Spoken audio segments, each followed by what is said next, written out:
and Cielo here, and welcome to this week's reading vlog. This is going to be a 6-day vlog so I can get back on track with my vlog timing, and because I messed last week's up. So this is going to be 6 days instead of 7 because I just did an 8-day vlog. My goals for this week are to finish The Gathering Storm, which is book 12 in the Wheel of Time series. Finish volumes 3 through 7, maybe, of Spy Family, maybe. And to finish Legends and Lattes, since I'm in the middle of those. What else do I have on tap? Claws. Claws, Cielo. She's taking her claws in, y'all. I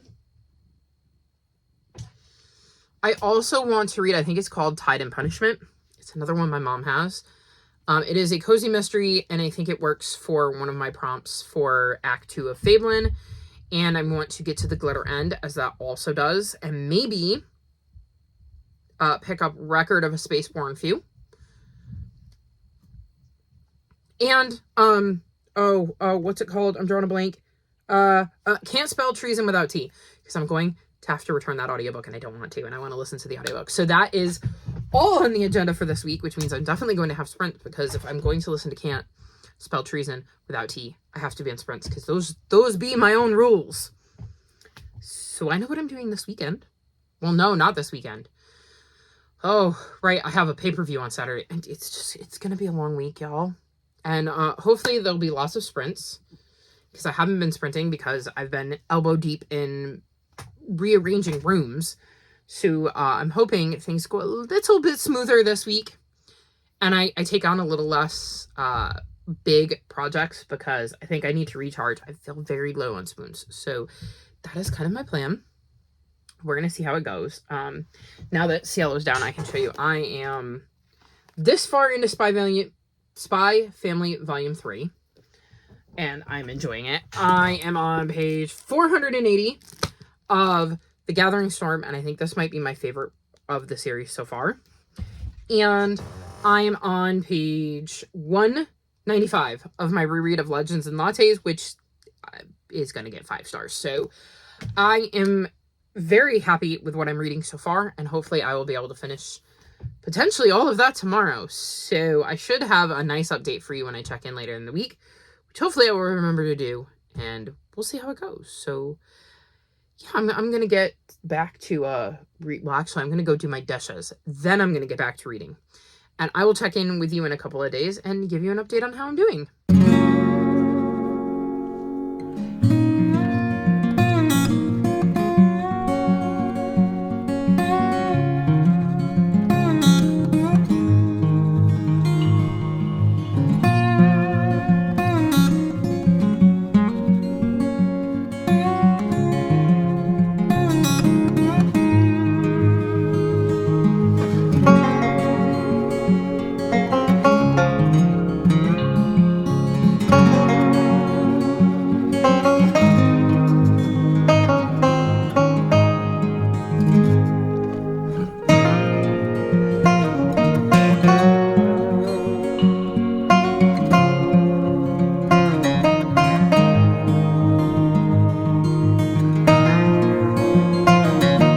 So it's Saturday, and I'm checking in. I did remember, and I've actually had a pretty successful reading week so far.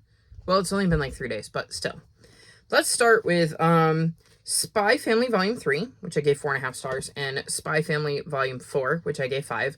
I'm still very much loving this series. There was one thing in 3 that I wasn't a fan of, which is why it got knocked half a star, but I'm still really, really enjoying this series. This follows a spy who, in order to get close to his target, must get a family. And so he adopts a kid, not realizing that the kid can read minds, and ends up meeting a woman who is also looking for a kind of arranged, you scratch my back, I'll scratch your back kind of marriage, and agrees to play mom in this fake marriage. And he doesn't know she's an assassin, but the kid obviously knows all of these things because she can read minds, and it's led to a lot of hilarity. Like I said, I really, really am enjoying this series. This one has a fun new addition to the cast of characters, and I'm very excited to see where it goes from here. So still very much loving this, despite the one thing in this one I don't like that I definitely think will come up again. Then I did my reread of Legends and Lattes, and I once again gave it 5 stars. I still have my booklet on here because it's holding Erin's gift note in here, and I don't want to lose the gift note, and I'm worried that with how much it's been moving around my room that I would. So this follows an orc named Vib, who used to go on like missions and, you know, look for bounties and have bloodshed and just, you know, a very rough life. And she's kind of retired from that and decides she's going to open a coffee shop in a town that has no idea what coffee is. So it is very interesting to see her do that. It is very cozy vibes. We get to see her meeting people who are helping her with this coffee shop. But I just love this book. It was so nice to be back with the characters and to reread the story. I also realized, and I don't think I realized this the first time, that there is a one-shot in the back of this book called Pages to Fill that looks at Vib's introduction to coffee. We see how she stumbled across the shop that kind of set these things in motion. So I gave that one 4 stars. I didn't enjoy it as much as Legends and Lattes because it was missing some of the cozy vibes. But for a little short story that fills in a little section of Viv's greater story, I thought it was really interesting. So very much love this, and thank you again, Erin, for gifting this to me. Then I finished The Glitter End, and I gave this 3.25 stars. This is the 3rd book in the Stationery Shop Mystery Series, and this follows Delta, who moves to Tundish, Montana to help her best friend Hazel run a stationery shop. And they usually end up coming across some sort of body. Let's see, in this one, she invites well-known artist Tilly Tay and her new miniature gold mining display to attract visitors to her shop. On the day that the miniature is supposed to be revealed, she finds a little dead body like a prospector, which I think is depicted here on the cover. Unfortunately, a man ends up dead in a very similar manner as the prospector. And unfortunately, Tilly, the artist, is kind of cast in doubt and looked at as a potential suspect, which of course creates some issues for her shop since Delta's the one that brought her in. So we see her trying to suss out what really happened because she doesn't think for a second it was Tilly.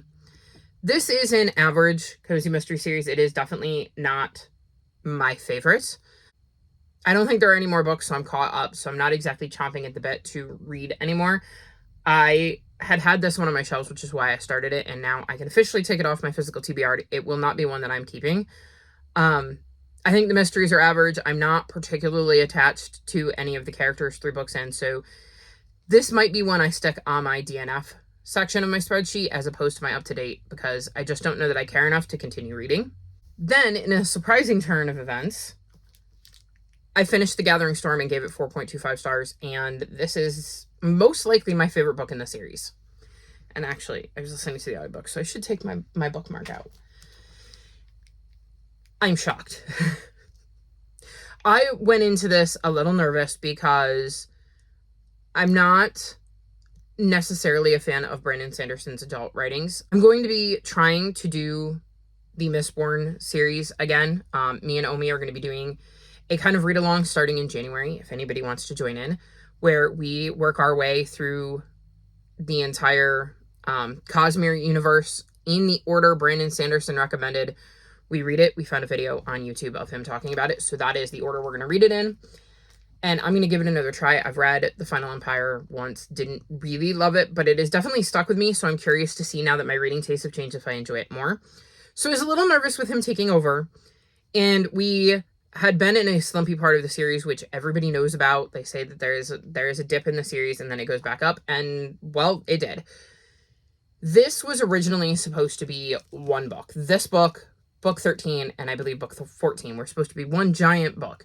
So we're kind of seeing the beginning of the end, and it is definitely ramping up. And I think because the action is ramping up and we're starting to see some of those threads start to come together and some plot points that have been running throughout the book start to go somewhere, I think that's part of why I enjoyed it so much. I am very, very curious to where things go next. Like, this has actually got me almost wanting to continue with book 13 in November. I'm not going to, but it's almost got me wanting to. So I would say job well done. Definitely my favorite book in the series. And there was no point where I was bored which was nice because there have definitely been points in, I think, pretty much every book where I was bored except for this one. So very, very excited to see where this goes and see how the story wraps up because we're getting there.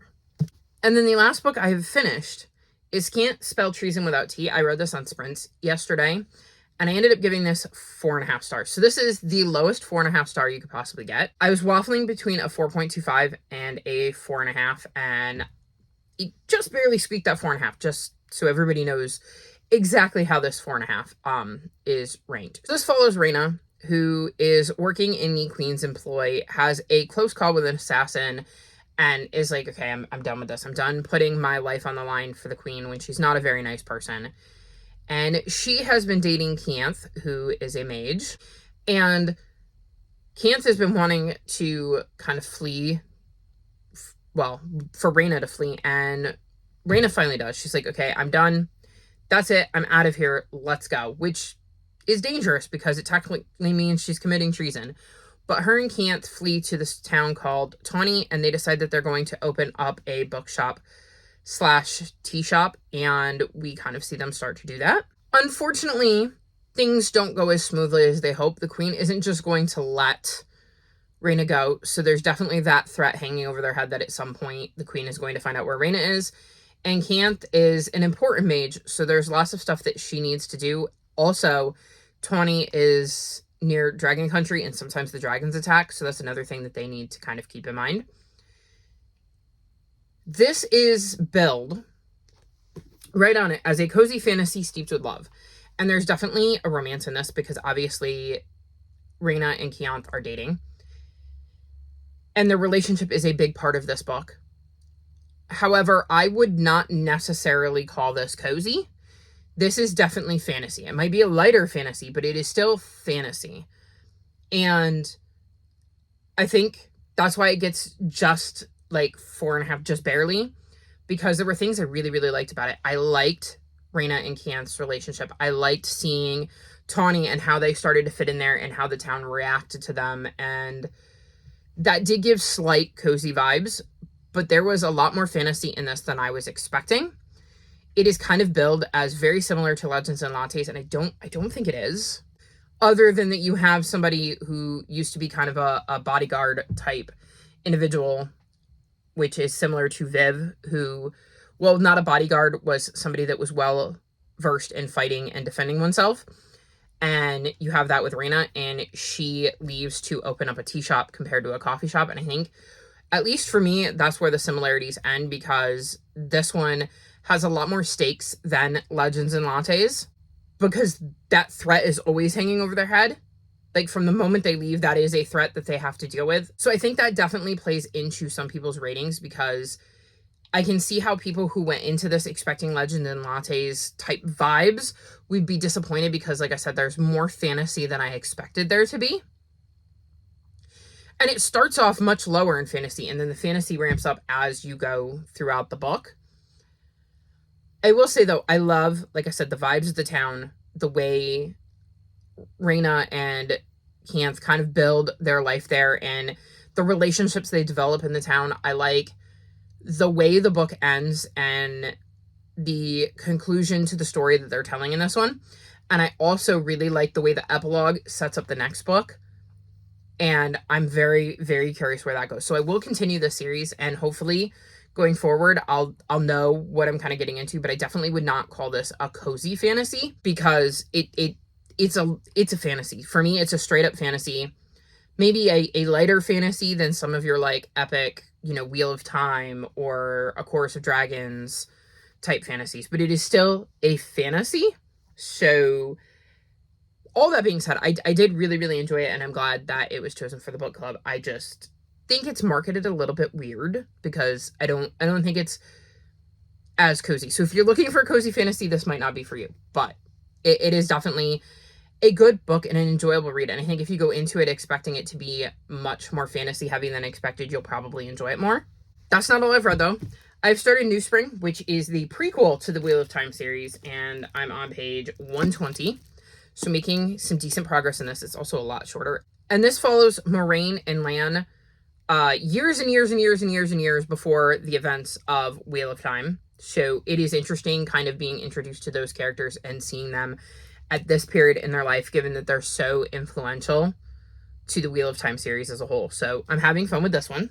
And then the last update I have is that I've started No Good Tea Goes Unpunished. This is the second book in the Seaside Cafe mystery series. I'm only 42 pages in, but we already have the body, which is great. And basically we're following Everly, who owns like a tea shop in her hometown. And she had come back to do that in book one.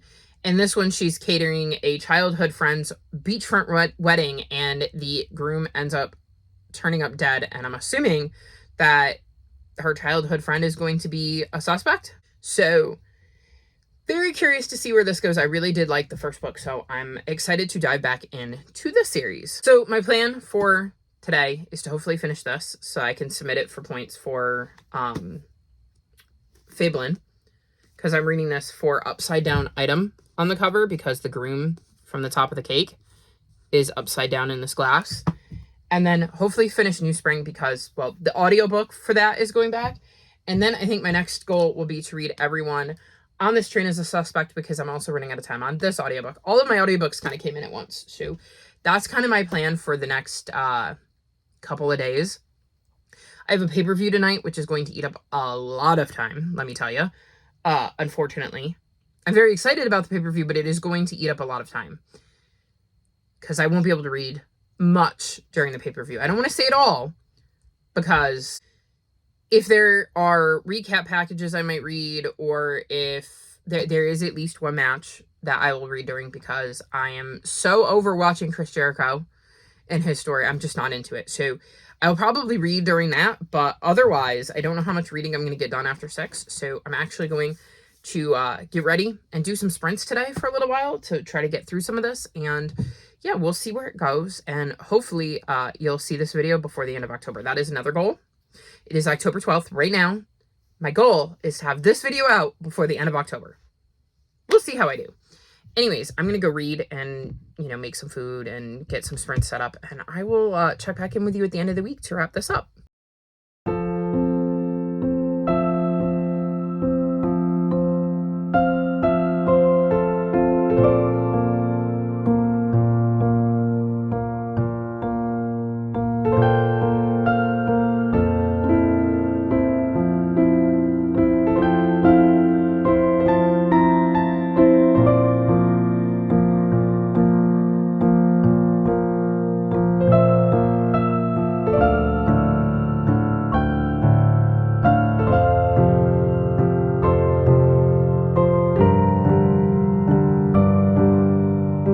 So it is the 15th, and that means it is time to wrap this vlog up. It has been a long couple of days since I checked in. I managed to get my March book haul out, and I was on sprints editing vlog 164, which is like the third week in September, and I get all the way through the last clip. And at the very end, I'm like, well, I think that was a pretty successful September. And I'm like, wait, what? Because I'm so behind, I added the wrong clip to that vlog. So then I went and edited it when it wasn't supposed to be in that vlog. So then I had to edit the correct clip.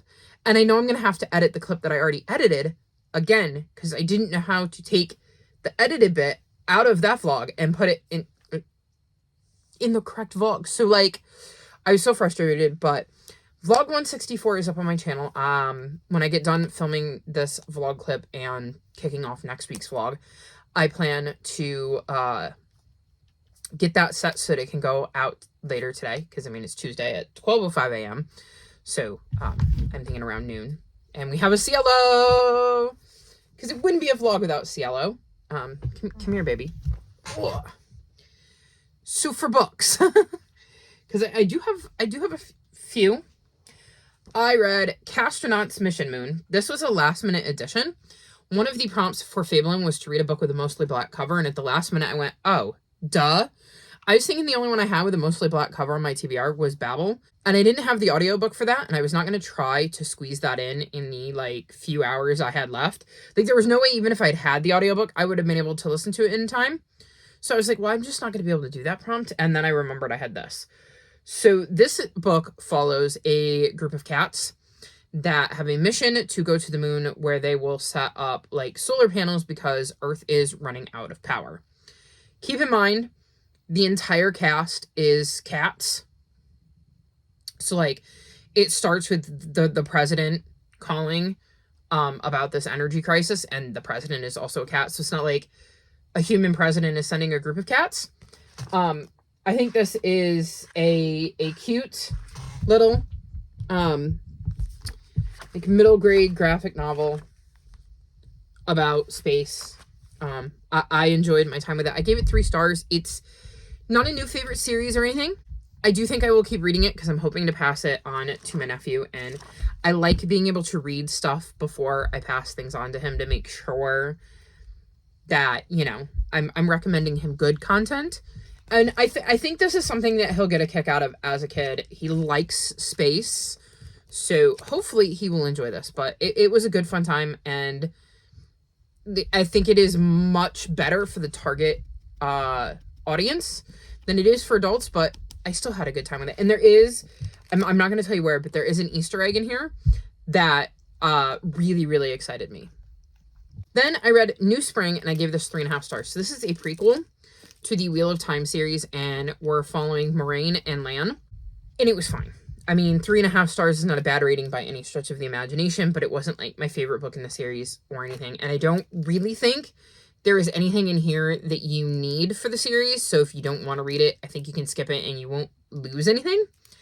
That was my main thing, as I was going into it expecting that like we'd learn something, that there'd be something in here that would be like an, oh, okay, so that's why this thing happened in, you know, book 10 or whatever.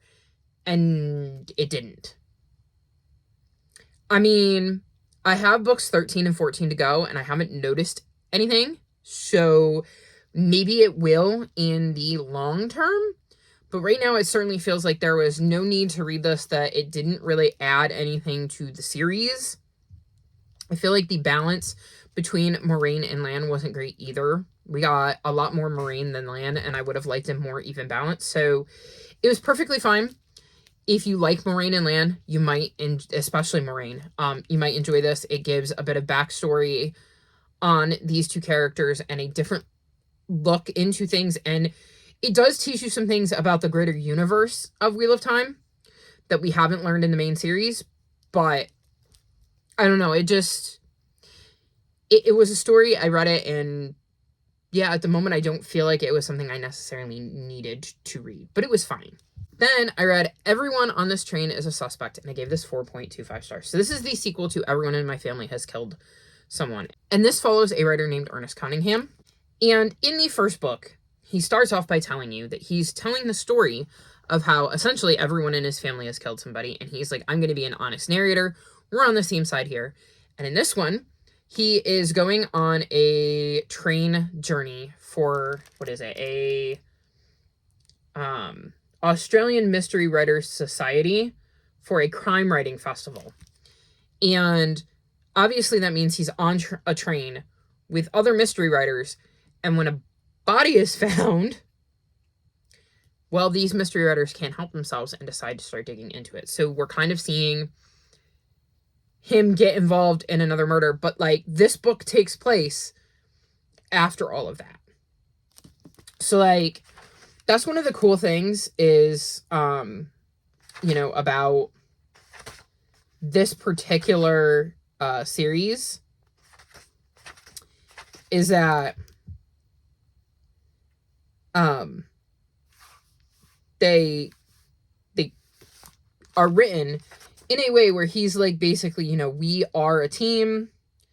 I'm going to tell you everything. It's already happened. I'm not an unreliable narrator. I'm not going to lie to you, etc. And gives you hints right in the beginning. He often speaks to us. There are times when he's speaking to us. I think that's such an interesting and unique way to go about writing a story of like, we know the mystery has already happened, and now he is going to tell us what happened. But at the same time, he's planting clues, and he's warning us that he's planting clues. And it's such a unique way to go about writing a mystery, and I really love it. I can see why people might not, but I really did. I also love trains, so I love that this was set on a train, and I had a lot of fun with this particular book. I really enjoyed trying to puzzle through the mystery, and I did not figure it out. I had who I thought it was, and I was wrong. And I'm so happy I was wrong, because I didn't want to be right. By the end, I didn't want to be right. And even with that, there were so many twists that, like, it was mind-blowing. This is just such a good book. I had such a good time with it. And there's a new one that has something to do with Christmas, I believe, that just recently came out, or is going to come out in the next, like, couple weeks. Like, it's going to come out in October, and I cannot wait to read that one, because, like I said, I have such a good time with this series. So highly recommend the series if you're looking for a slightly different take on how to write a mystery, because this one has a lot of fun breaking the fourth wall, and hints sprinkled throughout where you have to try to put pieces together, because he's dropping breadcrumbs knowing the answer and then telling you he knows the answer.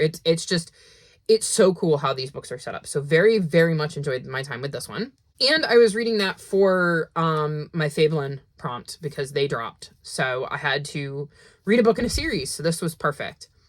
And then the second Fabelin prompt, like the main prompt, not the side quests, is like revisit an old fave, or revisit something comforting or something like that. And we were told we could do, like, either do a reread, read another, like, a favorite author's backlist, or read another book in a series by an author. So I decided to read Record of a Spaceborne Few.